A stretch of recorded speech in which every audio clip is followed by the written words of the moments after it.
আজকে তোমাদের সাথে এরকম নরম তুলতুলে একটা কলার বড়া রেসিপি শেয়ার করব। জয় অফিস থেকে আসার সময় এই কলাগুলো এনেছিল, আর আমি না খাওয়া দাওয়ার ব্যাপারে ভীষণ খুঁতখুঁতে। কলার গায়ে দাগ হলে আমি সেটা খাবো না, ভিতরে কিন্তু কলাটা পুরো ভালো আছে, তাও আমি খাবো না।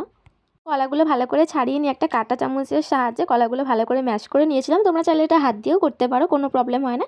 তারপরে দিয়ে দিয়েছিলাম চিনি, চিনি দিয়ে আবার খুব ভালো করে নাড়াচাড়া করে দিয়েছিলাম সুজি, আর দিয়েছিলাম ময়দা, আর দিয়েছিলাম চালের গুঁড়ি।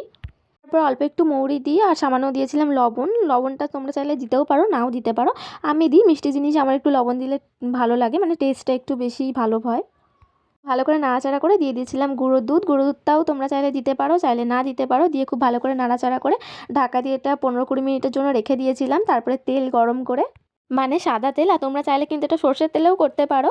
দিদা ঠাকুমারা বলে যে আগে নাকি সাদা তেলের অত চল ছিল না, তখন ওরা সমস্ত জিনিস সর্ষের তেলেই ভেজে খেত। ওটা শোনার পর আমিও বেশ কয়েকবার সর্ষের তেলে ভেজে খেয়েছিলাম, সত্যি বলছি খেতে দারুণ হয়েছিল। বোঝাই যাচ্ছিল না যে ওটা সর্ষের তেলে ভাজা হয়েছে না সাদা তেলে ভাজা হয়েছে, তখন যেহেতু ভিডিও বানাতাম না তাই তোমাদের সাথে শেয়ার করতে পারিনি। কথা বলতে বলতে আমার বড়াগুলো ভাজা হয়ে গেছে, দেখো ওই কটা কলা দিয়ে এতগুলো বড়া হয়েছে।